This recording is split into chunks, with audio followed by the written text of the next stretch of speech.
열흘 동안 시아버지와 며느리가 함께 지냈지만 아무도 그 뒤에 숨은 진실을 알지 못했다. 이 이야기는 한 젊은 여성의 입을 통해 전해졌다.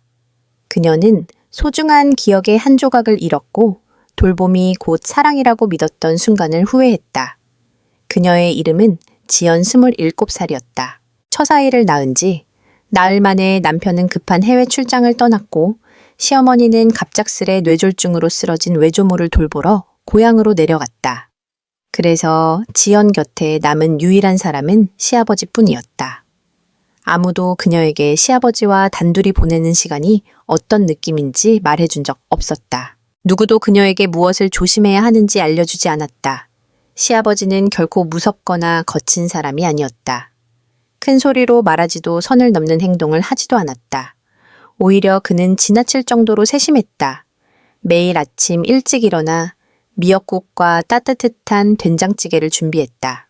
매 끼니마다 밥상을 그녀의 침대 옆 탁자에 정확히 놓았고 따뜻한 수건은 가지런히 접혀 있었으며 생강차는 적당한 온도로 보온병에 담겨 있었다. 그는 그녀에게 아프냐고 묻지 않았다. 다만 그녀의 옷등 부분이 땀으로 젖었는지 확인하며 뜨거운 물을 적절히 갈아주었다. 춥지 않으냐고 묻지도 않았다. 그저 조용히 히터를 조절하고 매일 밤 창문이 잘 잠겼는지 확인했다. 그리고 그녀가 아기에게 젖을 물릴 때는 절대 방에 들어오지 않았다. 항상 문을 3번 두드리고 5초를 기다린 뒤 문을 살짝 열고 음식을 놓기 위해 손만 내밀었다. 아무도 알지 못했다. 아무도 말하지 않았다. 모든 것이 이상할 정도로 평온했다. 하지만 4번째 날 밤 기묘한 일이 시작되었다. 한밤중에 지연은 문이 삐걱이며 열리는 소리에 잠에서 깼다. 희미한 취침등에 노란 불빛이 누군가의 그림자를 비췄다. 그 사람은 말없이 서서 그녀의 가슴까지 이불을 끌어올려 주었다. 마치 그녀가 추울까봐 걱정하는 듯했다. 지연은 살짝 눈을 떴다. 시아버지였다. 그의 손에는 젖병이 들려 있었고 표정은 무감정했다. 그의 눈빛은 그녀를 뚫고 지나가는 듯했다. 며느리가 아니라 과거의 어떤 그림자를 바라보는 듯한 눈빛이었다. 지연은 조용히 눈을 감았다. 오해를 만들고 싶지 않았다. 하지만 그 순간부터 이상한 감정이 그녀의 마음에 스며들기 시작했다. 마치 그녀가 누군가와 똑같은 대본 속에서 살아가고 있는 듯한 느낌이었다. 이 방, 이 침대는 어쩌면 또 다른 여성이 누워 기다리고 견디고 사라졌던 장소일지도 몰랐다. 출산 후 첫날 지연은 남편이 자란 교회의 2층 집으로 돌아왔다. 그곳은 7년 전 또 다른 산모를 맞이했던 집이기도 했다. 바로 고인이 된 큰며느리였다. 지연은 그저 막연히 들은 이야기가 있었다. 큰며느리가 출산 후 얼마 지나지 않아 늦발견된 산후출혈로 세상을 떠났다는 것. 하지만 그 이야기는 어른들의 조용한 속삭임 속에서만 전해졌고 명확히 설명된 적은 없었다. 지연에게 그것은 슬픈 이야기일 뿐이었다. 재단 위 오래된 영정 사진 속에서 끝난 이야기였다. 마치 그녀 젊은 산모가 과거의 그 자리에 다시 놓인 듯했다. 2층 침실 동쪽 창문을 향한 방 참나무 침대, 식사 트레이가 놓인 찬장 크림색 보일 커튼. 모든 것이 깨끗이 정리되어 있었고 쑥과 유칼립투스 오일의 향기가 은은히 퍼졌다. 시아버지가 모든 것을 준비했다. 그의 이름은 민수 63세의 남자였다. 키가 크고 마른 체형에 걸음걸이는 땅에 닿지 않는 듯 가벼웠다.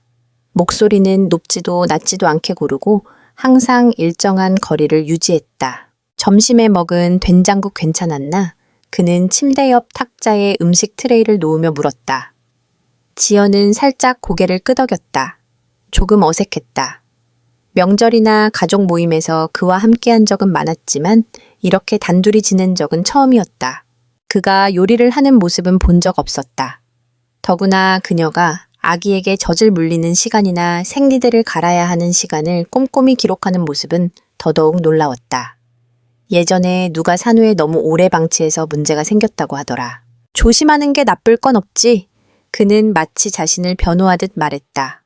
지연은 가볍게 웃으며 살짝 민망했지만 고개를 끄덕이며 고마움을 표했다. 둘째 날 그는 그녀보다 일찍 일어났다. 따뜻한 생강차는 그녀가 깨기 전에 이미 침대 옆에 놓여 있었다. 아기 젖병은 정확한 온도로 준비되어 있었고 마른 수건은 미리 따뜻하게 데워져 있었다. 심지어 여분의 베개 아래에는 새 생리대가 담긴 작은 주머니까지 놓여 있었다. 지연은 문득 그가 시어머니를 이렇게 돌봤을지도 모른다고 생각했다. 하지만 곧 시어머니가 나는 아이 돌보는데 누구도 간섭하는 걸 싫어했어 라고 했던 말이 떠올랐다. 이상했다. 셋째 날 정오쯤 지연이 잠깐 눈을 붙였다가 깼을 때 누군가 커튼 끝을 고쳐놓는 느낌에 놀라 눈을 떴다. 민수가 막 몸을 돌려 방을 나가고 있었다. 아무런 소리도 내지 않았다. 지연은 벌떡 일어나 앉았고 심장이 조금 빨리 뛰었다. 그가 하는 모든 것은 정확했다. 모두 합리적이었다. 하지만 이상하게도 너무 완벽했다. 마치 그가 그녀를 돌보는 게 아니라 이미 정해진 대본을 세세한 디테일까지 재현하는 듯했다. 넷째 날, 지연은 물을 가지러 아래층으로 내려갔다. 고인이 된 큰형의 옛 서재를 지나칠 때 문이 살짝 열려 있었다. 그 안에는 나무 책장 그리고 벽에 기대어 뒤집힌 커다란 그림이 있었다. 왜인지 모르게 지연은 다가가 그림을 뒤집었다. 순간 그녀의 얼굴이 굳었다. 그건 결혼 사진이었다. 사진 속 여인은 고인이 된 큰며느리였다. 그런데 이상하게도 그녀는 지연과 섬뜩할 정도로 닮아 있었다. 지연은 오래된 결혼 사진을 뚫어지게 바라보았다. 사진 속 여인은 하얀 한복을 입고 살짝 고개를 기울인 채 부드럽게 웃고 있었다. 얼굴은 지연과 완전히 똑같지는 않았지만 눈빛, 콧날, 입술 곡선은 놀랄 만큼 비슷했다. 너무 비슷해서 지연은 등골이 서늘해졌다. 그녀는 그림을 원래대로 돌려놓았지만 막 떠나려던 찰나손이 책상 아래에서 작은 물건을 떨어뜨렸다. 그것은 옥이 박힌 오래된 머리핀이었다. 낡고 빛바랜하지만 온전한 상태였다. 문득 이상한 기억이 스쳤다. 시댁에 처음 인사하러 갔을 때 민수가 그녀가 고개를 숙일 때 유난히 오래 쳐다봤던 순간. 그때는 그가 그녀의 예의에 놀란 줄 알았다. 이제는 확신이 없었다. 그날 저녁 지연이 조심스럽게 과거 이야기를 꺼내려 했을 때 민수는 아무 일도 없다는 듯 행동했다. 그는 미역국을 떠주고 따뜻한 수건을 더 가져다 주며 지난 사흘과 똑같이 차분히 그녀를 챙겼다. 예린이 살아있을 때 지연이 말을 꺼냈다. 그의 손에 들린 숟가락이 1초간 멈췄다. 단 1초였다. 그러고는 다시 고개를 숙이고 국을 뜨며 그녀의 말을 못 들은 척했다. 출산 후에 예린이를 이렇게 챙겨주셨어요. 지연이 다시 물었다. 그는 고개를 들었고 눈빛은 여전히 평온했다. 그때도 아내가 장모님을 돌보러 바빠서 내가 했지. 그 대답은 지금 그녀의 상황과 너무나 똑같았다. 지연은 웃으며 안도해야 할지 혼란스러워해야 할지 몰랐다. 그날 밤 그녀는 잠을 이루지 못했다. 새벽 3시쯤 목이 말라 조용히 아기를 깨우지 않으려 방을 나섰다. 계단을 지나치며 부엌에서 민수의 그림자를 보았다. 불도 켜지 않은 채였다. 그는 그저 거기 서서 텅 빈 벽을 말없이 바라보고 있었다. 손에는 보온병이 들려 있었다. 지연은 숨을 멈췄다. 무서워서가 아니었다. 시어머니가 산후에 입으라며 옷장에 넣어둔 옷이 예린이 사진 속에서 입었던 옷과 똑같다는 걸 깨달았기 때문이었다. 문양 목선 심지어 유백색 색감까지. 마치 그가 과거의 모든 것을 재현하려는 듯했다. 다음 날 아침 지연은 남편에게 전화해 이 일을 말하려 했다. 하지만 전화는 연결되지 않았다. 메시지는 읽히지 않았다. 남편은 아직 해외에서 열리는 긴 세미나에 참석 중이었다. 그녀는 시어머니에게 전화했다. 전화기 너머에서 시어머니는 지연의 목소리를 듣자마자 말했다.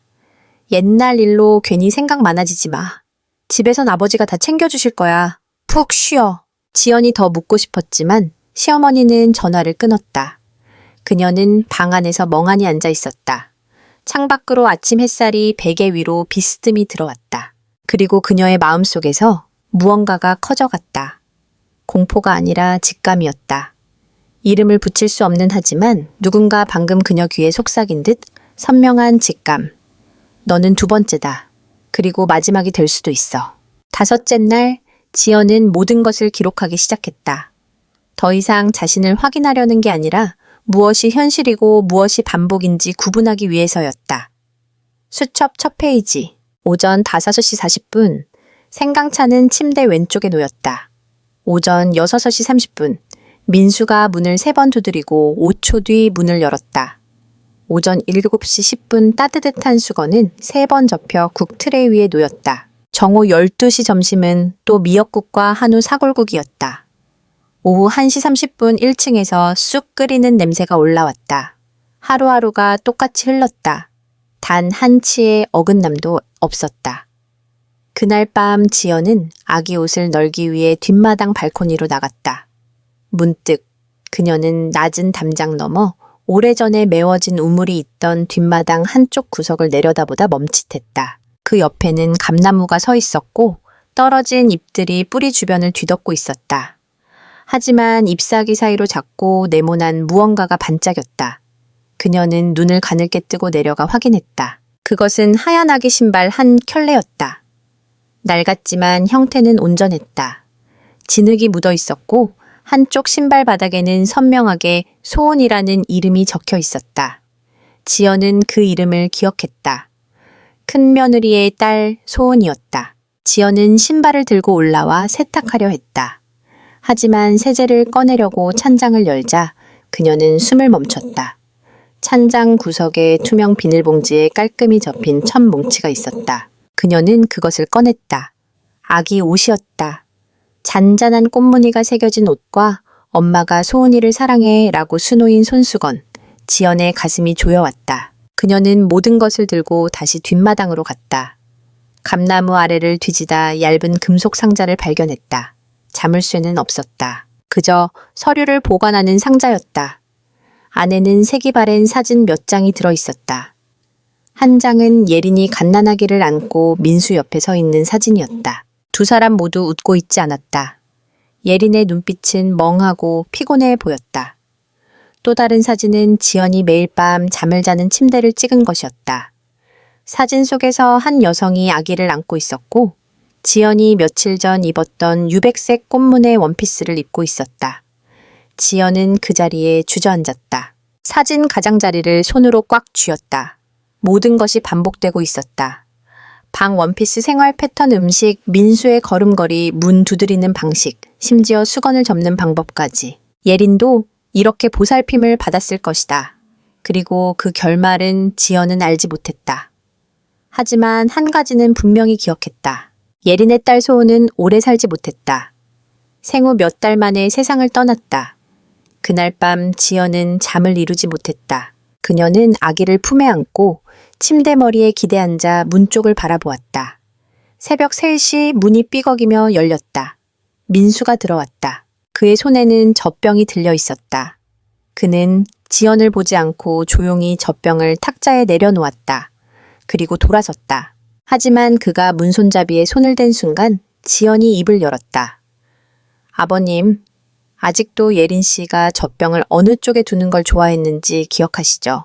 민수는 멈췄다.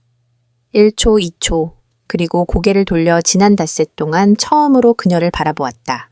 그의 눈은 깊이 가라앉아 있었다. 화도 놀람도 없었다.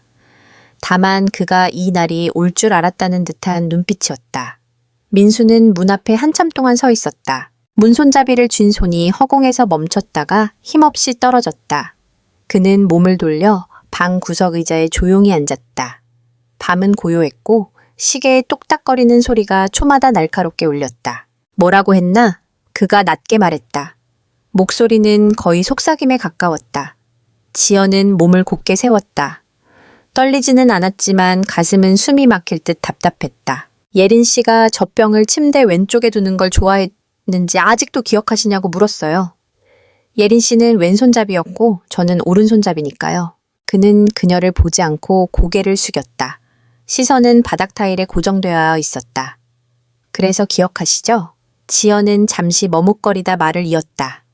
그럼 예린 씨가 이 유백색 꽃무늬 원피스를 입었던 것도 아침마다 생강차를 마셨던 것도 점심마다 한우 사골국을 먹었던 것도 기억하시겠네요. 맞죠? 그는 고개를 끄덕였다. 지연은 목이 메어오는 걸 느끼며 말을 이어갔다. 그리고 저는 예린 씨가 누웠던 바로 이 침대에 누워있고 예린 씨가 앉아서 젖을 먹였던 바로 그 자리에 앉아서 아기를 먹이고 있어요. 거거. 심지어 소은이 물건까지 똑같이 준비했죠. 민수는 손을 꽉 쥐었다. 손톱이 손바닥에 파고들었다. 미안하다. 그가 거칠게 내뱉었다. 단 3글자였지만 그 말은 방 안의 공기를 얼어붙게 했다. 지연은 벌떡 일어났다. 목소리가 갈라졌다. 뭐 때문에 미안한 거죠? 모든 걸 똑같이 반복한 거요. 아니면 저를 죽은 사람의 복사본으로 만들려 한 거요. 민수가 고개를 들었다. 처음으로 지연은 그의 눈을 보았다. 복사하려 한 게 아니야. 지난번 같은 결말을 피하고 싶었을 뿐이다. 모든 걸 하나하나 정확히 하면 비극이 되풀이되지 않을 거라 생각했어. 지연은 쓰디쓴 웃음을 터뜨렸다. 하지만 이건 제 삶이에요. 아버님의 재연 연습이 아니라고요. 민수는 몸을 살짝 웅크렸다. 그리고 그가 한 말에 지연은 말을 잃었다. 너는 모를 거다. 예린이가 3번이나 스스로를 끝내려 했어. 한 번은 손목을 그었고, 한 번은 수면제를 먹었고, 또 한 번은 이 2층 발코니에 서 있었지. 지연은 충격에 얼어붙었다. 아무도 몰랐어. 너희 시어머니도 예린이 남편도 내가 다 감당할 수 있을 거라 생각했어. 더 세심하게 보살피고 더 많이 사랑하면 예린이가 이겨낼 줄 알았지. 하지만 예린이는 죽었어. 내가 젖병을 준비하는 동안에. 지연은 한 걸음 또 한 걸음 물러섰다. 민수는 허공에 무언가를 붙잡으려는 듯 손을 뻗었다. 내가 예린이를 죽인 건 아니야. 하지만 구하지도 못했어. 그리고 네가 이 집에 왔을 때 너무 예린이를 닮았어. 조용하고 참을성 많고 피곤해도 괜찮은 척하는 모습까지. 난 무서웠어. 정말 무서웠어. 또 누군가를 잃고 싶지 않았어. 지연은 목이 메었다. 그녀의 분노는 사라지지 않았지만 온전하지도 않았다. 그녀는 다가가 조용히 말했다. 정말로 절 지키고 싶으셨다면 과거를 재현하는 건 멈춰주세요. 저는 예린 씨가 아니에요. 저는 살아있어요. 민수는 대답하지 않고 조용히 고개만 끄덕였다. 하지만 지연이 침대에 돌아와 이불을 덮고 눈을 감았을 때 그의 속삭임이 들렸다. 아주 작게. 하지만 네가 10일째까지 살아남을 수 있을까? 다음 날 아침 지연은 평소보다 일찍 일어났다. 그녀는 민수가 준비하는 생강차를 기다리지 않았다. 익숙한 미역국도 먹지 않았다. 머릿속에는 어젯밤 그의 마지막 말이 맴돌았다. 마치 사라지지 않는 그림자처럼. 하지만 네가 11일째까지 살아남을 수 있을까? 그 말은 무엇이었나? 경고였나? 오래된 집착이었나? 아니면 그가 처음부터 알고 있던 진실이었나? 그녀는 품에 잠든 아들을 내려다보았다. 작은 손이 엄마의 옷을 꽉 쥐고 있었다. 마치 그녀를 혼란 속에서 붙잡아주는 듯했다. 지연은 손을 굳게 쥐었다. 아니야. 이 아이에게 절대 아무 일도 일어나게 하지 않을 거야. 그리고 다른 여인의 과거가 내게 반복되도록 내버려 두지 않을 거야. 그날 오전 지연은 예린의 물건이 보관되어 있던 제사방의 오래된 책장을 뒤졌다.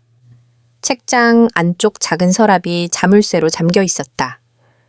그녀는 대학 시절 친구에게 배운 대로 머리핀으로 자물쇠를 살살 건드렸다. 나대딸깍 소리와 함께 서랍이 열렸다. 안에는 낡은 책 몇 권, 예린이라는 이름이 수놓인 손수건, 그리고 비닐로 쌓인 서류 뭉치가 있었다. 첫 페이지에는 선명하게 적혀 있었다. 배우배약 감정서 최예린, 1992 전심스. 지연은 숨이 멎었다. 큰 며느리의 사망 기록이었다. 이런 서류는 병원이나 경찰서에 있어야 하는 것 아닌가? 왜 여기 있는 거지? 그녀는 마지막 페이지를 펼쳤다. 빨간 글씨가 눈에 띄었다. 결론, 급성 호흡부전 약물 중독. 하지만 그 아래에 파란 잉크로 쓰인 공식 도장이 없는 메모가 있었다. 진정제 농도가 치료 용량을 초과. 강제로 음독되었을 가능성 배제 불가. 지연의 손이 떨렸다. 그 메모는 공식 양식이 아닌 송을씨였다. 누군가 아마 업계 사람이 의도적으로 남긴 것이었다. 그녀는 첫 페이지를 다시 확인했다. 감정을 담당한 사람의 이름. PS 박소영 X구 법의학센터. 지연은 서류를 사진으로 찍고 원래대로 돌려놓았다. 이번엔 두려움이 아니라 분노가 치밀었다.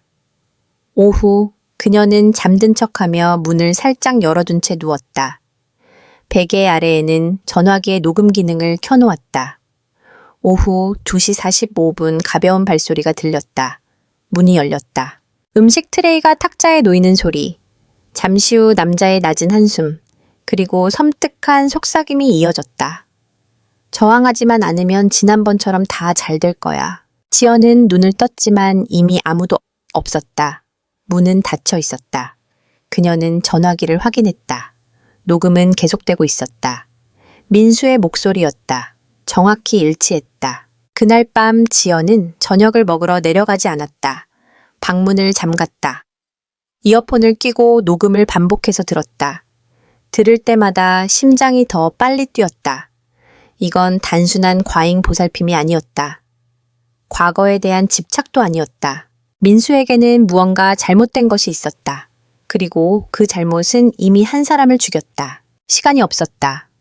다음 날 지연은 아기를 영양 검사 받으러 간다는 핑계로 집을 나섰다. 민수는 반대하지 않았다. 다만 말했다. 꼭 승차 앱으로 택시 타. 낯선 사람이 집 앞까지 따라오게 하지 말고. 그 말은 겉으론 다정했지만 지연의 등골을 서늘하게 했다. 그녀는 택시를 타고 곧장 X구 법의학센터로 향했다. 예린의 감정서를 들고 갔다. 서명한 박소영 박사는 이미 다른 곳으로 정은 갔지만 병원에서 일하는 친구의 도움으로 개인 전화번호를 구했다. 지연은 센터 맞은편 카페에 앉아 손을 떨며 번호를 눌렀다. 여보세요. 나이 든 여성의 단단한 목소리가 들렸다. 안녕 박사님. 저는 최지연이라고 합니다. 2006년 최예린이라는 사람의 법의학 감정에 대해 여쭤보려고요. 상대편은 갑자기 조용해졌다. 잠시 후 떨리는 목소리가 들렸다. 누가 제 번호를 줬나요? 제가 직접 찾았어요. 10분만 시간 내주실 수 있나요? 제 큰며느리 죽음과 관련된 일이에요. 그리고 지금 제가 위험에 처해 있어요. 침묵. 어디서 만날까요? 30분 후 두 사람은 주택가 뒤쪽 작은 공원에서 만났다. 박소영 박사는 수수한 옷차림에 머리를 높게 묶고 낡은 의료용 시계를 차고 있었다. 지연이 감정서 사진을 보여주자 그녀는 잠시 보고 고개를 끄덕였다. 이 케이스 기억해요. 드물게 보고서를 수정하라는 압박을 받은 경우였죠. 수정료 병원에서 센터장에게 전화가 왔어요. 피해자 가족이 문제를 키우고 싶어 하지 않는다고 약물 농도에 대한 메모를 삭제하라고 했죠. 하지만 저는 송을씨로 남겼어요. 그녀는 한숨을 쉬었다. 그 여성이 검시대에 누워있을 때의 눈빛이 자살이 아니라 누군가에게 밀려 끝에 다다른 것 같았거든요. 지연은 손을 꽉 쥐었다. 위협받으셨나요? 네. 이름 없는 남자가 전화했어요. 이 일에 대해 더 언급하면 싱가포르에서 공부 중인 제 딸 사진이 다크웹에 올라갈 거라고 했죠. 지연은 목이 메었다. 왜 신고하지 않으셨나요? 제겐 딸이 있었고 그때는 침묵하면 다 묻힐 거라 믿었어요. 하지만 지금 제가 틀렸다는 걸 알아요. 떠나기 전 박소영은 지연의 손에 작은 USB를 쥐어주었다. 여기엔 수정 전 원본 초안과 해부 사진이 있어요. 예린의 혈중 진정제 농도는 치사량의 3배였다. 자의로 마셨을 리 없었다.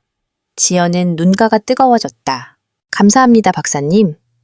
아니, 내가 고맙지. 적어도 누군가 이 일을 다시 묻히지 않으려 했으니까. 그날 밤 지연은 집으로 돌아왔다. 문을 열자마자 민수가 거실에 앉아 있었다. 손에는 아침에 그녀가 널어놓은 아기 옷이 들려 있었다. 그가 고개를 들며 그녀를 똑바로 쳐다보았다. 어디 갔었나 아기를 병원에 데려갔어요. 그럼 법의학센터엔 왜 들렀지? 지연은 숨이 멎었다. 그녀는 누구에게도 말하지 않았고 익숙한 번호도 쓰지 않았다. 그런데 그가 알고 있었다. 즉, 처음부터 그녀의 모든 움직임이 감시당하고 있었다. 지연은 민수의 질문 앞에서 굳었다. 법의학센터엔 왜 들렀지? 그녀는 대답하지 않았다. 할 수 없었다. 그저 가볍게 고개를 끄덕이고 USB를 가방 안감 속에 숨겼다. 민수는 그녀를 오랫동안 바라보았다. 그러고는 아무 말 없이 일어섰다. 아직 세탁물에 온기가 남은 아기 옷을 쥔 채 천천히 방으로 돌아갔다. 지연은 한숨을 내쉬었다. 심장이 빠르게 뛰었지만 침착함을 유지했다. 이제부터 대립은 더 이상 간접적이지 않을 것임을 알았다. 다음 날 아침 아기에게 젖을 먹이려 준비하던 지연은 늘 그렇듯 요람 옆 탁자에 놓인 젖병을 발견했다. 하지만 이상했다. 젖 냄새가 평소보다 진했다. 그녀는 작은 잔에 따라 조심스레 냄새를 맡았다. 뭔가 이상했다. 약간 텁텁한 약 냄새 같은 향. 의심이 커진 그녀는 아기에게 그 젖을 먹이지 않았다. 대신 작은 샘플을 비닐봉지에 담아 냉장고에 넣었다. 그리고 식품검사실에서 일하는 친구에게 메시지를 보냈다. 이상한 젖 샘플 보낼게. 약 성분 있는지 확인해줘. 오후 아기가 보채기 시작했다. 평소라면 몇 분 달래면 잠들었지만 이번엔 눈이 빨갛게 충혈되고 몸이 뜨거웠으며 살짝 토했다. 지연은 당황했다. 천을 재보니 38.9도였다. 그녀는 아기를 병원에 데려가려 했다. 하지만 아래층으로 내려가자 민수가 계단 아래에 서 있었다. 아기가 열이 났나네. 병원에 데려가려고요. 그러지 마. 가벼운 반응일 뿐이야. 내가 쑥 달인물로 열을 내리게 해줄게. 지연은 고개를 저었다. 아니요. 혈액 검사를 해야겠어요. 민수는 눈썹을 찌푸리며 목소리를 낮췄다. 뭘 의심하는 거지? 내가 손자를 해쳤다고 생각하는 거야. 그녀는 대답하지 않았다. 그 침묵에 민수는 한숨을 내쉬더니 갑자기 낮게 웃었다. 꼭 엄마를 닮았군. 의심 많고 고집 세고 내가 젖을 타줬을 때도 아니를 안 먹이려 했지. 지연의 가슴이 조여왔다. 그래서 뭘 탄 거죠? 가벼운 진정제 약간. 엄마가 잠을 자고 아이가 울지 않고 이 집이 한밤중에 신음소리를 듣지 않도록. 지연은 한 걸음 물러섰다. 그게 예린 씨가 죽은 이유군요.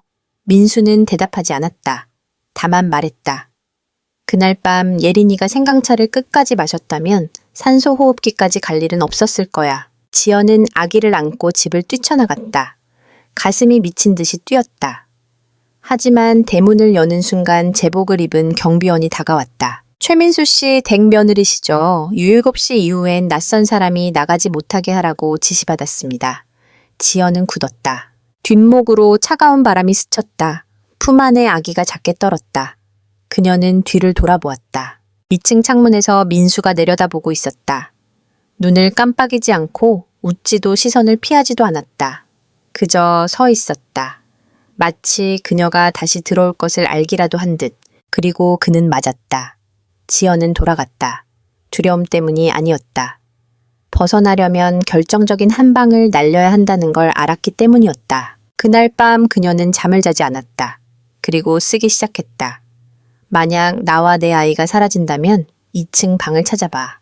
침대 왼쪽 거울 뒤에 숨겨진 공간이 있어. 거기에 큰며느리 죽음에 대한 증거가 있다. 그리고 어쩌면 나에 대한 것도.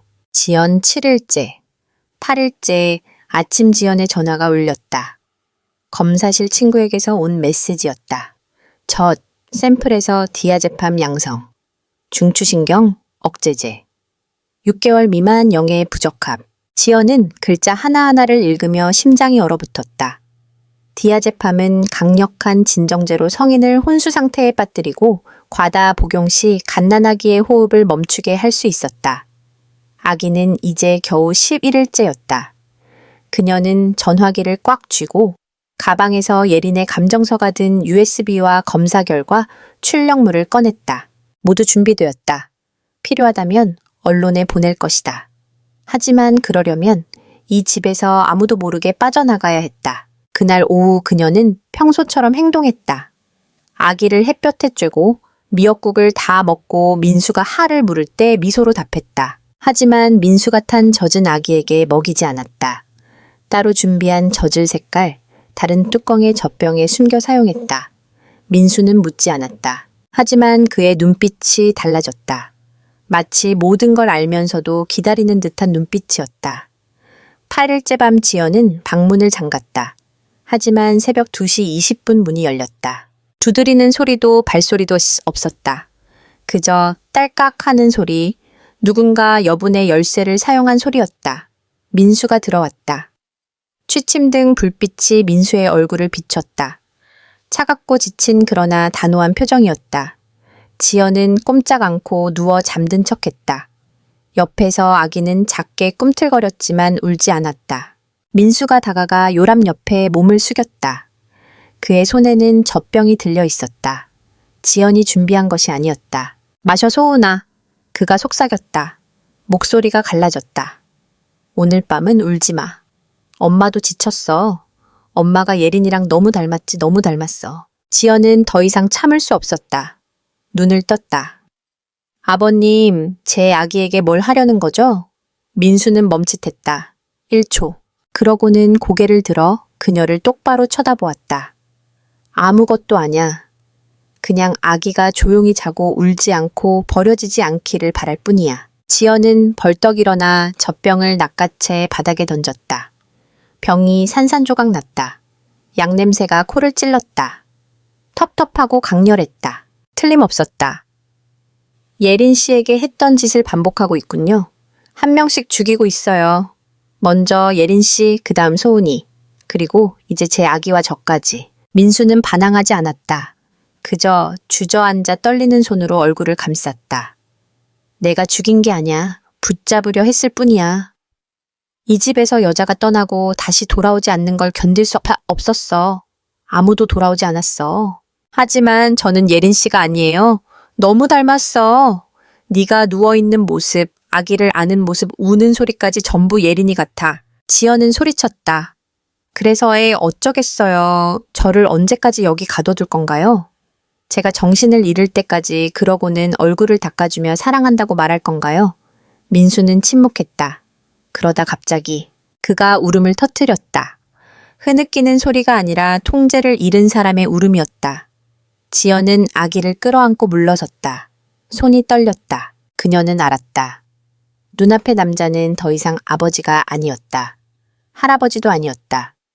그는 살아있는 인간의 형체를 한 오래된 트라우마였다. 그리고 그녀가 지금 아무것도 하지 않는다면 그녀는 그가 어떤 식으로든 붙잡으려는 다음 기억의 조각이 될 터였다. 지연은 더 이상 망설일 수 없었다. 민수가 방을 나가자마자 문을 잠갔다. 커튼을 치고 전화기에 손전등을 켜고 조용히 짐을 쌌다.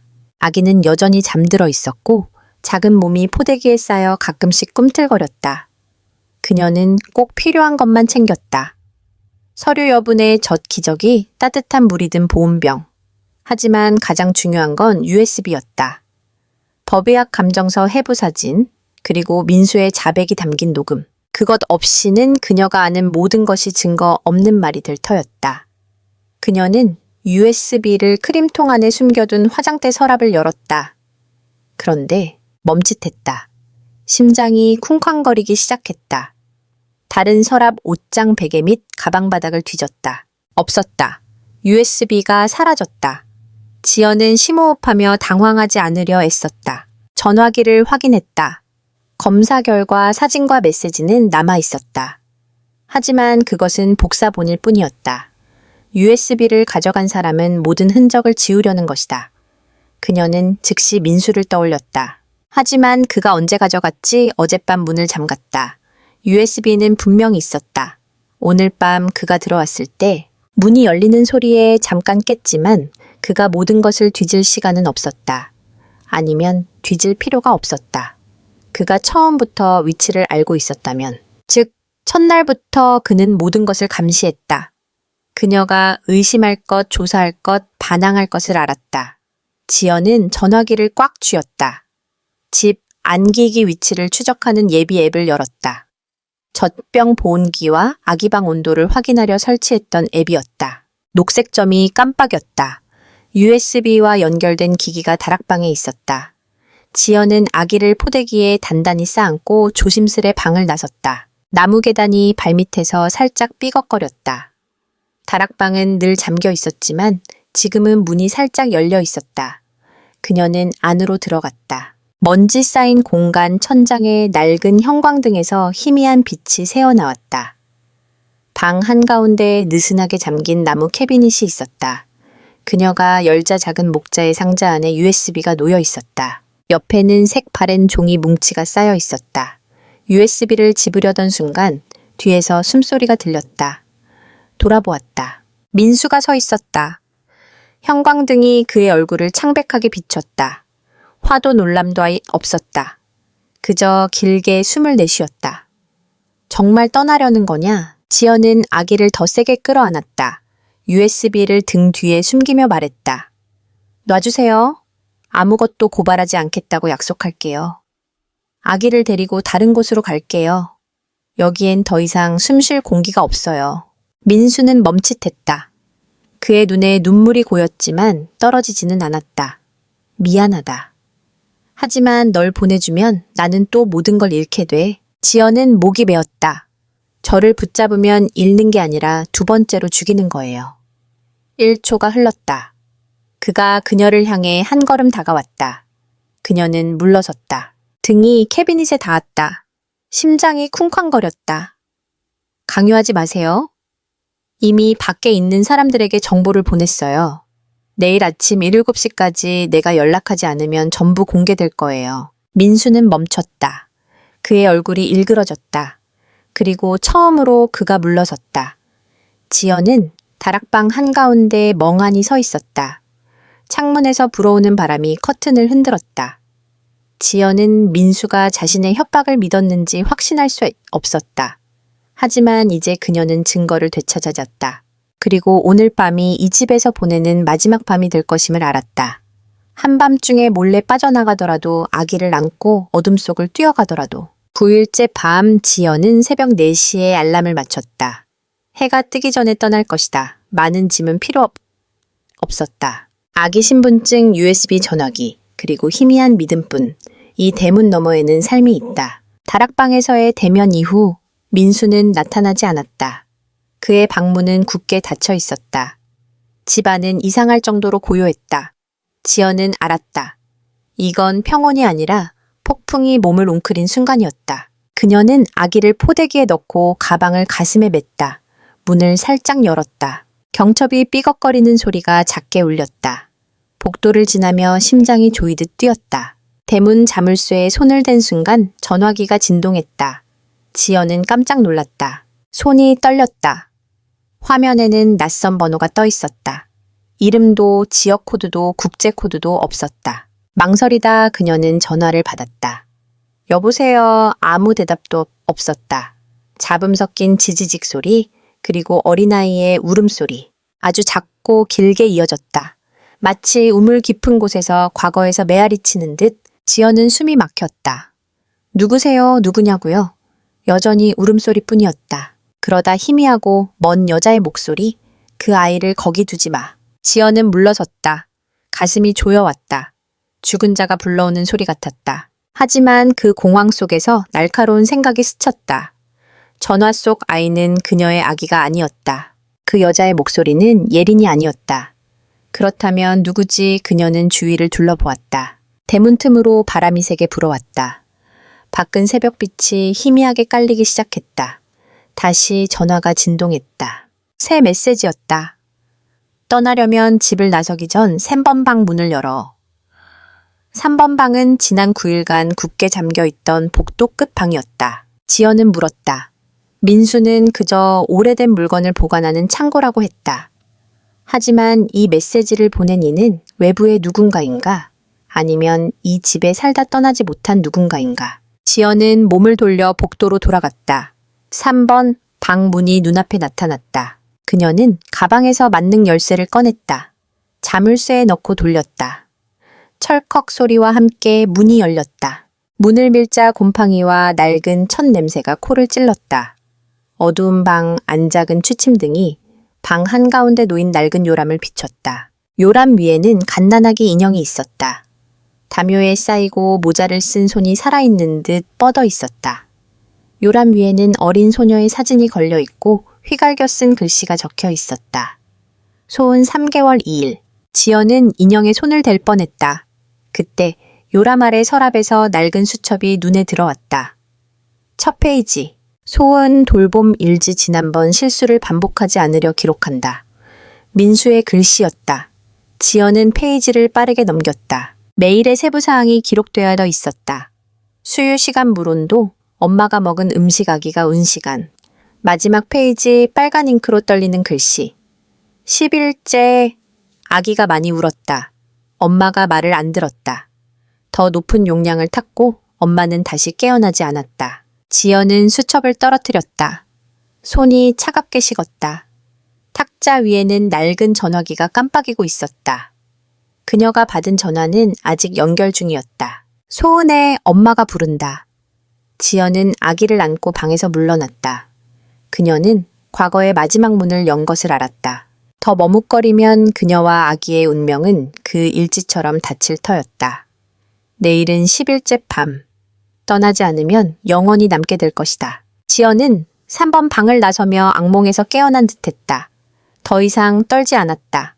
공황도 없었다. 남은 건 오직 아기를 지키려는 어머니의 날카로운 결의뿐이었다. 떠나지 않으면 영원히 떠날 수 없음을 알았다. 새벽이 밝아왔다. 지연은 아기를 안고 마당을 빠르게 건넜다. USB와 서류를 포대기 안에 숨겼다. 대문을 열었다. 이번엔 아무도 막지 않았다. 경비도 민수도 없었다. 집은 그녀 뒤에서 잠든 거인처럼 혹은 조용히 그녀를 떠나보내듯 서 있었다. 마지막으로 지연은 시청으로 가는 택시를 탔다. 가방에는 감정서 일지 사진 검사 결과 녹음 3번 방 사진의 복사본이 들어있었다. 수신이는 은차의 대학 동기이자 주요 언론사 내사부 기자였다. 은채는 늘 말했다. 증거만 주면 아무도 쓰레기통에 버릴 수 없는 기사로 만들어줄게. 지연은 특급 우편으로 패키지를 보냈다. 그리고 은채에게 메시지를 보냈다. 보냈어. 받으면 알려줘. 네가 내 목숨을 지켜줄 사람이야. 답장이 없었다. 다시 보냈지만 읽음 표시도 전송 확인도 없었다. 불길한 예감이 가슴을 파고들었다. 그녀는 바로 전화했다. 해당 번호는 지연은 택시를 잡아 언론사로 향했다. 초인종을 연달아 눌렀다. 경비원이 고개를 저었다. 윤은채 기자는 이틀 전부터 휴가예요. 연락이 안 돼요. 지연은 공황을 억눌렀다. 동료에게 전화했다. 동료가 수첩을 뒤적였다. 정말이에요. 어제 회의 약속이 있었는데 안 왔어요. 전화도 꺼져 있고 갑작스런 출장인 줄 알았어요. 지연은 한 걸음 물러섰다. 온몸이 얼어붙었다. 그녀는 병원 근처 임시 숙소로 돌아갔다. 아기는 여전히 곤히 잤다. 평온함이 오히려 그녀를 두렵게 했다. 두 사람이 사라졌다. 예린, 그리고 이제 은채. 결정적인 순간에 그녀가 가장 믿었던 두 사람. 전화가 울렸다. 낯선 번호였다. 망설이다 그녀는 받았다. 지연 씨의 여자의 목소리였다. 은채가 아니었다. 낯설었다. 하지만 그녀의 이름을 알고 있었다. 누구세요? 저는 예린의 옛 친구예요. 지연은 숨이 멎었다. 예린 씨, 제가 예린이 죽기 전 마지막으로 메시지를 받은 사람이에요.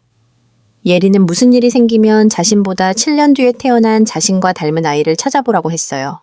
그게 당신인 것 같아요. 지연은 멍했다. 예린 씨는 우울증으로 죽은 게 아니에요. 누군가가 그녀를 세상에서 지우고 싶어 할 만한 걸 알아냈기 때문이에요. 그게 뭔데요? 전화로는 말할 수 없어요.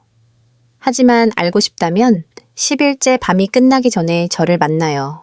어디서요? 잠시 침묵. 그러고는 보강묘지? 오늘 밤 9시 예린의 무덤 앞. 통화가 끊겼다. 지연은 침대에 주저앉았다. 손이 떨렸지만 눈빛은 날카로워졌다. 처음으로 모든 질문이 하나로 모였다. 예린의 죽음을 밝혀내야 한다. 그건 개인의 비극이 아니라 지연이 이 집에 오기 전부터 이어진 계획의 일부였다. 그렇다면 왜 하필 그녀일까? 해가 졌다. 지연은 아기를 단단히 포대기에 묶고 가슴에 안았다. 그리고 보강묘지로 가는 택시를 불렀다. 그곳에서 예린의 친구가 10일째 밤이 끝나기 전 그녀를 기다리고 있었다. 운전사가 묘지 입구에 내려주었다. 가랑비가 내렸다. 묘비 사이로 바람이 스치며 공기를 섬뜩하게 만들었다. 지연은 코트를 단단히 여미었다. 한 손으로 아기를 안고 다른 손으로 전화기 손전등을 들었다. 안개 낀 낡은 묘지 사이를 조심스레 걸었다. 그녀는 G7 구역 최혜린의 이름이 새겨진 묘를 찾았다. 1992 2016 집에서 본 유골함 정보와 일치했다. 묘는 구역 끝에 있었다. 오래된 화강암 비석 이끼가 덮여 있었다. 지연은 허리를 숙여 가볍게 비석을 닦았다. 최혜린 1992년생 2016년 사망. 소은의 어머니 정윤서. 지연은 주저앉았다. 가슴이 조여왔다. 그녀는 속삭였다. 언니 저 왔어요. 너무 늦어서 미안해요. 차가운 바람이 얼굴을 스쳤다. 고개를 들자 몇 미터 떨어진 곳에 나이든 여성이 검은 우산을 쓰고 서 있었다. 얼굴은 어둠에 가려졌다. 지연은 떨며 다가갔다. 저를 부르셨어요. 여성이 고개를 끄덕였다. 목소리가 굵고 쉰 듯했다. 내 이름은 연주야. 예린이 대학 시절 의대 동기였지. 예린은 내게 3번 메시지를 보냈어. 하지만 난 용기가 없었어. 내 기사가 나온 걸 보고 더 이상 침묵할 수 없었지. 지연은 목이 메었다. 예린 언니는 진정제 때문에 죽었어요. 증거가 있어요. 하지만 뭔가 아직 맞지 않아요. 왜 다들 언니 이름을 꺼내길 두려워했죠. 연주는 한숨을 쉬었다. 왜냐하면 내 언니의 이름은 최예린이 아니었어. 지연은 숨이 멎었다. 뭐라고요? 진짜 이름은 최윤서였어. 예린은 죽은 뒤 바뀐 이름이야. 왜죠? 왜냐하면 윤서는 내 남편의 형의 2번째 아내였거든. 첫 번째 아내는 의문의 사고로 죽었지. 둘 다 임신했고, 둘 다 그 방에서 아이를 낳았고, 둘 다 특별히 보살핌을 받았어. 지연은 현기증을 느꼈다. 그럼 2명이 아니야. 윤서는 내게 말했어. 자신보다 전에 만삭이 되지 못하고 죽은 또 한 명이 있었다고. 아무도 언급하지 않고 사진도 묘도 없었지. 연주는 종이 한 장을 꺼내 지연에게 건넸다. 예린으로 된 사망신고서 사본이었다. 생년월일은 틀렸고 가족 서명은 민수의 필체였다. 지연은 물러섰다. 머릿속에 수많은 이미지가 스쳐갔다. 예린은 첫 번째 피해자가 아니었다. 이름이 바뀐 유일한 사람도 아니었다. 만약 예린의 진짜 이름이 숨겨졌다면 이 묘지에 가짜 이름으로 묻힌 묘는 또 몇 개나 될까? 그녀는 고개를 들어 더 묻고 싶었지만 연주는 이미 돌아섰다. 연주 씨 더 할 말 없나요? 저를 어떻게 구하죠? 연주는 멀리서 소리쳤다. 살고 싶다면 살아있는 자를 믿지 마. 죽은 자의 메시지를 찾아. 그리고 빗속으로 사라졌다. 지연은 따라잡지 못했다. 그날 밤 지연은 젖은 몸으로 숙소에 돌아왔다. 얼음처럼 굳은 채였다. 아기는 그녀 품에서 곤히 잤지만 그녀가 방금 건드린 진실은 살아있는 자를 위한 것이 아님을 알았다. 그녀는 전화기를 열었다. 숨겨진 번호로 새 메시지가 왔다. 너무 닮았어. 하지만 너무 닮으려 하지 마. 또 가짜 이름을 묻어야 할 테니까. 10일째 전호 지연은 집으로 돌아갔다. 강요당해서도 약해서도 아니었다. 그녀는 깨달았다. 다시 마주하지 않으면 그녀와 아들을 점점 조이는 올가미를 끊을 수 없다는 것을. 집은 여전했다. 고요하고 대문이 살짝 열려 있었다. 자물쇠는 풀려 있었다. 개 짖는 소리도 선풍기 소리도 사람 기척도 없었다. 하지만 처음 이 집에 들어왔을 때부터 늘 있던 쑥 향이 공기 중에 은은히 퍼져 있었다. 지연은 아기를 안고 들어섰다. 타일 바닥이 차갑게 느껴졌다. 창문으로 비스듬히 들어오는 햇빛이 긴 복도를 비췄다. 민수의 방은 굳게 닫혀 있었다. 그녀는 아기를 거실 요람에 눕히고 가방에서 사망신고서, 사본 사진 일지, 가짜 신고서, 소원 돌봄 일지를 꺼내 탁자에 가지런히 놓았다. 그리고 민수의 방문을 두드렸다. 3번. 대답이 없었다. 그녀는 문을 밀었다. 민수는 방 한가운데 앉아 있었다. 의자가 등을 돌린 채였다. 손은 무릎 위에 놓여 있고 눈은 해질녘 햇빛이 스치는 창문을 향했다. 그는 돌아보지 않았다. 왜 돌아왔나 그의 목소리는 낮고 이상하리만치 차분했다. 지연은 한 발짝씩 무겁게 들어섰다. 끝내려고요. 뭐를 바뀐 이름의 죽음들, 유령으로 변한 여인들, 살기도 전에 울보로 낙인 찍힌 아이들. 그는 작게 웃었다. 고개를 돌리지 않았다. 찾아냈군네. 그리고 아버님 입으로 듣고 싶어요. 이 집에서 몇 명이 죽었나요? 몇 장의 사망신고서에 아버님이 서명했나요? 몇 명이 예린이라 불렸나요? 단지 닮았다는 이유로 그는 한숨을 쉬었다. 기억 안 나? 하지만 내가 죽인 게 아니야. 그럼 누가요? 그들 스스로지. 약해서 스스로를 망가뜨렸어. 산후 우울증이라는 걸로. 난 그들이 잊고 간 것들을 지켰을 뿐이야. 아이들 규칙 미소. 저항만 안 했어도 지연은 목소리를 높였다. 그럼 4번 방의 인형처럼 소은이처럼 살았겠죠. 그는 대답하지 않았다. 창밖만 바라보았다. 그의 눈은 깊이 가라앉아 메말라 있었다. 마치 몇 년 전 이미 눈물을 다 흘린 듯했다. 난 어머니를 잃었어. 아내를 잃었고 딸도 잃었지. 이럴 때마다 다른 종류의 침묵이 찾아왔어. 난 이 집에 소리가 남길 바랐어. 그래서 울지 않도록 말하지 않도록 반응하지 않도록 가르쳤지. 지연은 그의 앞에 서서 눈을 붉혔다. 그건 지키는 게 아니에요. 지우는 거죠. 1분간의 침묵. 그가 처음으로 그녀를 똑바로 쳐다보았다. 너와 그 아이가 이 밤을 살아남을 거라 생각하나 지연은 눈을 깜빡이지 않았다. 살아남는 게 아니라 제대로 살 거예요. 그녀는 물러서며 전화기를 꺼내 전화를 걸었다. 상대편에서 신호음이 울렸다. 누구지? 그가 물었다. 지연은 그를 똑바로 보며 답했다. 법의 사람들, 아버님을 증오해서 고발하는 게 아니에요. 아직 자기 이름을 되찾길 기다리는 사람들을 위해서예요. 그녀는 밖으로 나갔다. 멀리서 경찰차 사이렌이 울렸다.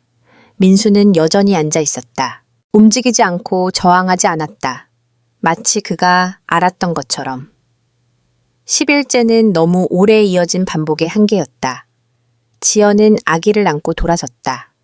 뒤에서 햇빛이 창문을 뚫고 탁자 위에 놓인 마침내 제자리를 찾은 진실의 조각들을 비췄다. 다음 날 아침 지연은 시어머니가 뇌졸중으로 쓰러진 외조모와 함께 임시로 머무는 남편의 고향으로 가는 첫 버스를 탔다. 미리 알리지 않았다. 메시지도 전화도 없었다. 그녀는 그 여성을 전화나 애매한 말로가 아닌 눈을 마주보고 만나야 했다.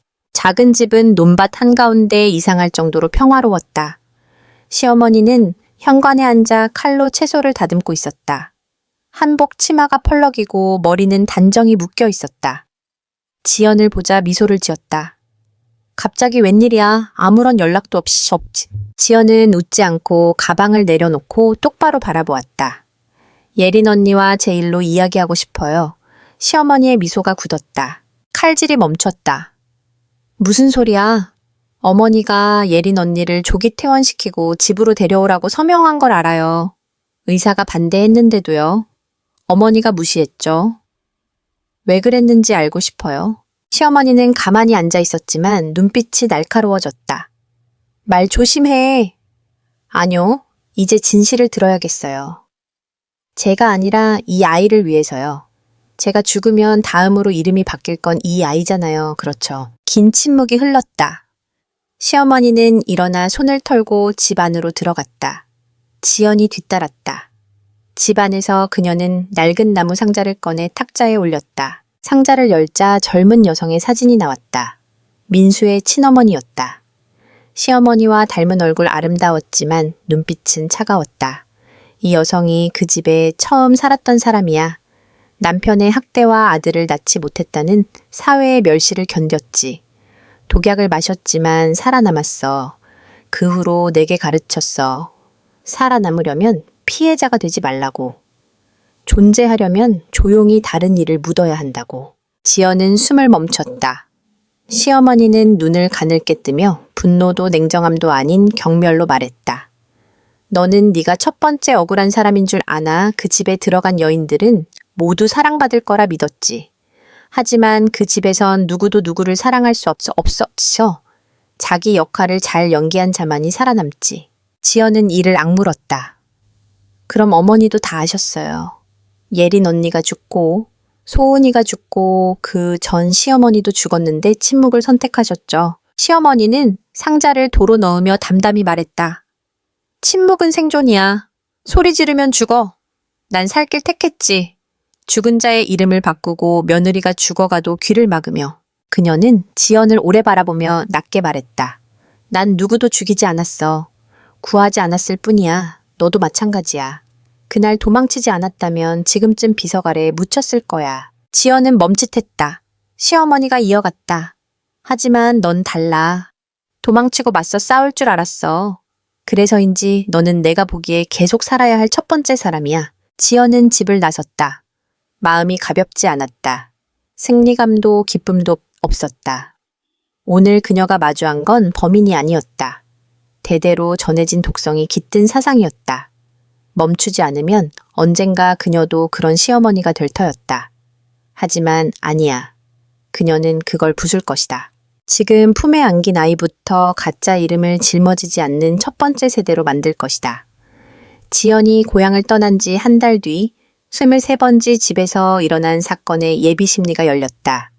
여론은 이를 이름 없는 유령들의 재판이라 불렀다. 지연은 고발자이자 생존 증인으로 그 집에서 10일을 버티고도 비석으로 대체되지 않은 유일한 사람으로 소환되었다. 재판 아침 법원 앞에 기자들이 줄지어 섰다. 하지만 사건이 산후 정신질환 간접살인 시신훼손 사망신고서 위조와 관련돼 촬영은 제한되었다. 피고인은 단 한 명 최민수였다. 시어머니는 출석하지 않았다. 시어머니는 건강상의 이유로 불출석했고 변호사가 대신 나왔다. 그녀는 기소되지 않았다. 법원은 직접적인 증거 부족을 이유로 들었다. 지연은 아기를 안고 법정 맨 뒷줄에서 조용히 지켜봤다. 민수가 들어올 때 그는 느리게 걸었다. 누구도 쳐다보지 않았다. 10년은 더 늙어 보였다. 하지만 허리는 곧닿고 셔츠는 여전히 단정했다. 마치 재판이 아니라 추모식에 참석하듯 검사는 27페이지에 달하는 공소장을 낭독했다. 핵심은 반복되었다. 고정된 틀에 따른 강제적 돌봄 모델로 피해자의 정신적 소진을 유발 사망에 이르게 한 행위. 칼도 치사량의 독약도 없었다. 하지만 진정제가 있었다. 반복된 행동이 있었다. 모든 약한 여인에게 옛 모델을 강요한 집착이 있었다. 예린과 소은의 기록 10일째 돌봄, 일지지연과 관련 증인의 증언이 제출되었다. 검찰은 체계적 돌봄으로 사망을 초래한 간접살인 혐의로 12년 징역을 구형했다. 변호인은 피고인이 가족 상실로 인한 우울증을 치료받지 않았고 살인 의도가 없었다며 감형을 요청했다. 민수는 스스로 변호하지 않았다. 다만 재판장이 고발자에게 할 말이 있느냐고 묻자 그가 돌아서 지연을 바라보았다. 오랫동안 미안하다. 내가 잘못해서가 아니라 그 집에서 과거를 되살려 너를 끌어들인 탓이다. 그는 고개를 숙였다. 지연은 단 한 번 그를 보았다. 눈물은 흐르지 않았다. 그 순간 그녀는 깨달았다. 정의는 통쾌함을 주지 않는다. 단지 누군가가 마지막 말을 남기기 전에 멈추는 것일 뿐. 재판이 끝났다. 지연은 아기를 안고 해질녘 햇빛 속으로 나왔다. 민수의 운명도 누가 어떤 기사를 쓰든 상관없었다. 그녀가 품은 유일한 것은 살아있는 아기의 온기였다. 끝났다는 증거였다. 하지만 그 순간 전화가 진동했다. 낯선 번호의 메시지였다. 끝났다고 생각하나 난 아직 여기 있고 모두를 죽이진 않아. 지연은 전화기를 꽉 쥐었다. 누가 뒤에 있는 걸까? 얼마나 많은 아이들이 특별한 돌봄을 받았을까? 그녀는 메시지에 답하지 않았다. 번호를 복사해 사이버 보안에 아는 이에게 추적을 부탁했다. 30분 만에 돌아온 결과에 그녀는 얼어붙었다. 심은 가짜 신분으로 등록되었고 신호는 시 외곽 시어머니가 소유했던 낡은 집에서 왔다. 지연은 멍하니 앉았다. 민수가 아니었다. 더 이상 그가 아니었다. 정 씨였다. 다음 날 아침 지연은 아기를 절친에게 맡기고 제공된 주소로 혼자 택시를 탔다. 낡은 단층집은 오래된 요양원 근처 골목에 있었다. 잡초가 우거진 마당문은 굳게 닫혀 있고 경비는 없었다. 하지만 썩은 나무 문에는 빛바랜 A4 용지가 붙어 있었다. 출입 금지 산후용품 보관구역. 지연은 숨을 멈췄다. 주변을 확인한 뒤 자물쇠 없는 문을 살짝 밀었다. 집안은 컴컴했다. 소독약과 쑥 냄새가 코를 찔렀다. 전화기 손전등을 켜고 먼지 쌓인 바닥을 따라 걸었다. 안에는 작은 방 3개가 있었다. 각 방마다 낮은 나무 침대, 낡은 매트리스 옷장, 그리고 벽에 붙은 스케줄표가 있었다. 수유 생강차 수면 마사지 혈압 측정. 10일간 그녀가 겪은 돌봄 모델과 똑같았다. 더 끔찍한 건 벽 한 구석에 느슨한 자물쇠가 달린 철제 상자였다. 그녀는 상자를 열었다. 안에는 파란 표지에 복사된 서류 뭉치가 손으로 번호가 매겨져 있었다. 1번 김지수 산후 3일째 사망 출혈. 2번 박미나 산후 5일째 사망 산후 감염. 3번, 4번, 5번. 어느 서류도 공식 기록이 아니었다. 병원 이름도 공식 도장도 없었다. 모두 가정 내 돌봄이었다. 지연은 마지막 서류를 펼쳤다.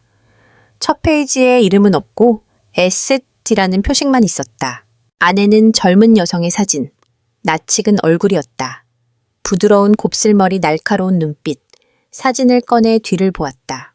초회초 실험 흔적 남기지 않음, 성공. 지연은 무너지듯 주저앉았다. 심장이 거세게 뛰었다. 젊은 시절의 정씨 시어머니였다. 그녀는 계속 넘겼다. 초음파 기록, 제왕절개 사진. 하지만 산모 이름은 정씨가 아니었다. 수정액으로 흐릿하게 지워진 다른 이름이었다. 정씨도 가짜 이름을 썼던 피해자였다. 이 집은 비밀을 묻는 곳이 아니라 산모들을 훈련시키는 생체 실험실이었다. 뒤에서 문이 삐걱거렸다. 돌아봤지만 아무도 알 수 없었다. 하지만 탁자 위 낡은 전화기가 깜빡였다. 준비된 영상이 있었다. 지연은 재생 버튼을 눌렀다. 화면에는 몰래카메라 영상이 떠올랐다. 한 여성이 침대에 누워있고 고무장갑을 낀 손이 요람에서 아기를 들어 올려 다리에 무언가를 주사했다. 영상 속 목소리는 정씨였다. 느리고 분명했다. 일찍 가르쳐야 해. 크면 반항할 테니까. 지연은 전화기를 꽉 쥐었다. 그 재판은 빙산의 일각이었다. 그 아래에는 순종과 이름 없는 죽음으로 구축된 세계가 있었다. 지연은 서류 뭉치를 들고 집을 나섰다. 하늘이 어두웠다. 그곳에서 얼마나 있었는지 몰랐지만 정 씨가 아기 다리에 주사하는 장면을 본 순간부터 시간이 멈춘 듯했다. 그건 단순한 불법이 아니었다. 출산 후 돌봄 기준도 아니었다. 태어난 첫날부터 생명을 조작하려는 의도였다. 택시를 타고 도시로 돌아오며 지연은 새 USB를 꽉 쥐었다. 영상, 사진, 서류, 기존 녹음이 담겨 있었다. 반박할 수 없는 증거였다. 하지만 공개할 용기가 있을까? 그날 밤 아기를 맡긴 친구에게 메시지가 왔다. 네, 아기가 배앓이 하는 것 같아. 계속 울어. 병원 데려갈까? 지연은 즉시 전화했다. 신호만 갈 뿐이었다. 다시 걸었다. 2번째, 3번째. 여전히 안 받았다. 그러다 메시지가 왔다. 네오 조용히 해 아기 살고. 너 떠들면 아기는 영원히 조용해질 거야. 숨겨진 번호, 추적 불가. 당장 경찰에 신고할 수도 없었다. 지연은 숨을 멈췄다. 이제 그녀의 모든 발걸음은 과거뿐 아니라 미래까지 위협받고 있었다. 다음 날 아침 그녀는 믿을 수 있는 유일한 수사관 이혁을 만나러 갔다. 하지만 경찰서에 도착하자마자 들은 소식. 이혁 경위는 일주일간 휴직이에요. 다른 부서로 전출 신청했는데 이유는 안 남겼어요. 지연은 얼어붙었다. 누가 대신하나요? 아직 모릅니다. 언니 사건도 다른 급으로 이관됐어요. 이제 중앙조정사무소에 연락하면 됩니다. 지연은 떨리는 손으로 밖으로 나왔다. 시스템 내 누구도 그녀 편이 아니었다. 그녀는 친구에게 다시 전화했다. 이번엔 받았다. 지연 아기는 괜찮아. 근데 어떤 할머니가 집에 와서 네 먼 친척이라 했어. 안 드렸지만 창밖에서 아기 사진 찍는 거 봤어. 지연은 숨이 멎었다. 경찰 불렀어 부르려 했는데 이미 사라졌어. 너 무슨 일에 얽힌 거야? 지연은 대답하지 않고 전화를 끊었다. 눈은 허공을 응시했다. 그들은 여전히 감시하고 있었다. 누군가 여전히 문 뒤에서 조종하고 있었다. 이번에 진실을 공개하려면 그녀는 사라져야죠 했다. 유일한 방법은 하나. 증거를 인터넷에 올리고 수십 개 언론사 포럼 여성단체 NGO에 보낸다. 거주지를 떠나 신분을 바꾸고 아기를 아무도 예상치 못한 이에게 맡긴다. 그날 밤 그녀는 일지의 마지막 줄을 썼다. 이 글을 읽는 이여, 진실은 사라지지 않아. 단지 계속 살아갈 용기 있는 자의 손에 쥐어질 뿐이다. 나는 그저 전하는 자일 뿐. 새벽녘 잊힌 아이들이란 제목의 익명 이메일이 전국 50여 곳에 전송되었다. 사진, 서류, 영상, 음성, 그리고 마지막 사진. 잠든 아기 옆에 휘갈겨 쓴 세 줄. 첫 번째는 잘못된 이름으로 불렸다. 두 번째는 엄마를 부를 시간도 없었다. 세 번째는 말을 할 줄 아는가. 다음 날 아침 주요 언론이 일제히 보도했다. 불법 가정 내 산후 돌봄과 조직적 은폐 의혹 관련 기밀 자료. 10년간 같은 지역에서 산후 실종된 9명 이상의 여성. 경찰은 위조된 사망 신고서를 재조사했다. 잊힌 아이들 영상은 소셜미디어에서 퍼졌다. 대중은 분노했다. 엄마 모임 산부인과 의사기자 시민단체가 목소리를 냈다. 첨부된 명단에서 잊혔던 친척의 이름을 발견한 이들도 있었다. 진실이 폭발했다. 하지만 빛과 함께 그림자도 움직이기 시작했다. 지연은 교회의 시간제 숙소에 숨어 있었다. 후드티를 입고 마스크를 쓴 채 아기를 품에 안고 노트북으로 온라인 반응을 살폈다. 그녀는 기사를 보았다. 새로운 증거가 드러나는 것을 보았다. 조사 지역이 재지정되는 것을 보았다. 승리의 순간이라 생각했다. 하지만 전화가 진동했다. 숨겨진 번호. 단 한 줄 메시지. 여론을 끌었다고 이겼나 널 죽일 필요 없다. 아무도 널 믿지 않게 만들면 돼. 1분 뒤 그녀의 개인 이메일이 차단되었다. 은행 계좌는 동결되었다. 전화기는 네트워크에 연결되지 않았다. 모든 디지털 신분이 사라졌다. 동시에 포럼에 이상한 정보가 퍼졌다. 고발자는 산후 우울증으로 정신이 불안정시되게 복수하려 조작. 또 다른 게시물은 예비 심리에서 지연이 오열하는 사진을 올리며 썼다. 감정을 통제 못하는 엄마가 믿을 만한가. 누가 올렸는지 출처도 검증도 없었다. 하지만 한마디 한마디가 그녀의 마지막 이성을 겨누는 칼날 같았다. 지연은 울지 않았다. 지연은 소리 지르지 않았다. 그녀는 이것이 마지막 일격임을 알았다. 피해자를 통제 불능의 인물로 만드는 그녀는 조용히 짐을 쌌다. 새심을 끼우고 절친에게 단 한 줄 메시지를 보냈다. 내가 사라지면 찾지 마. 아기를 5살까지 키운 뒤 10일 파일을 줘. 그럼 알게 될 거야. 희미한 불빛의 방에서 지연은 아기를 꼭 끌어안았다. 아기는 곤히 잠들었다. 자신을 둘러싼 전쟁 아이가 어머니의 진실을 알지 못하게 하려는 자들의 싸움을 모른 채 그녀는 녹음기를 켜 마지막 말을 남겼다. 내 이름은 최지연입니다. 누가 내가 왜 사라졌냐 묻거든 이렇게 전해주세요. 나는 죽음이 두렵지 않았다. 다만 침묵을 어머니의 방식으로 가르치는 나라에서 사는 게 두려웠을 뿐이다. 1시간 뒤 평택 근처 작은 모텔의 보안 카메라는 한 여성이 아기를 안고 떠나는 모습을 찍었다. 그 후 그들은 다시 나타나지 않았다. 욕실 벽에는 빨간 립스틱으로 쓰인 글귀만 남았다. 내 이름을 기억해. 내가 피해자여서가 아니라 아니오라고 말하고 그 대가를 치르며 살았던 첫 번째 사람이라서 5년이 흘렀다. 최지연이라는 이름은 언론에서 잊혔다. 수사 파일은 닫혔다. 추가로 기소된 이는 없었다. 특별한 산후 돌봄, 배우의 조직 여부는 밝혀지지 않았다. 대중의 분노는 새로운 뉴스에 묻혔다. 여성 포럼에 흩어진 몇몇 글만이 침묵에 도전한 어머니를 언급했다. 하지만 그녀가 살아있는지 죽었는지 아무도 몰랐다. 어느 아침 주요 언론사 우편함에 발신자 없는 봉투가 도착했다. 안에는 누렇게 바랜 공책 종이 뭉치가 있었다. 글씨는 아직 서툴렀다. 첫 페이지에는 대문자로 쓰인 문장.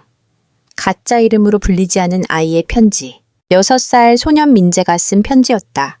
제 이름은 민재예요. 엄마는 제가 5살이 되면 침묵을 강요하는 말을 따르지 말라고 했어요. 고개를 숙이라면 질문하라고 비밀을 지키라 하면 그 비밀이 누군가를 울게 하는지 따지라고요. 제가 태어났을 때 왜 울었냐고 엄마께 물었어요. 엄마는 더 이상 살아있지 않은 사람들의 눈빛을 봤다고 했어요. 그들이 제 곁에 서서 제가 말할 줄 알 때까지 기다렸대요. 엄마는 많이 말하지 않았어요. 하지만 상자를 줬어요. 안에 사진 서류 녹음이 있었죠. 엄마는 언젠가 자신과 없어지면 제가 침묵하거나 엄마 대신 말할지 선택해야 한다고 했어요. 저는 말하기로 했어요. 제게 이름이 있고 그 이름은 유령이 아니니까요. 언론사는 편지를 당국에 넘겼다. 사건이 다시 불거졌다. 이번엔 지연을 찾지 않았다. 그들은 산후 어머니를 잃은 아이들 가정 돌봄 후 사라진 산모들을 찾았다. 새로운 수사가 시작되었다. 유일한 단서는 목표로 불렸던 아이의 편지였다. 지연이 살아있는지 확실치 않았다. 하지만 몇 년 후 산모권익에 관한 국제 세미나에서 외국인 연사가 지연의 이야기를 꺼냈다. 발표 마지막에 그녀는 화면에 한 줄을 띄웠다. 나는 죽지 않았다. 내 이름이 또 바뀌지 않도록 사라졌을 뿐이다. 최지연. 이야기는 끝났다. 하지만 메아리는 남았다. 어머니를 기억하게 하는 건 그녀가 한 말이 아니다. 잘못된 것에 아니오 라고 말하는 법을 거짓을 배우기 전에 아이에게 가르친 것이다.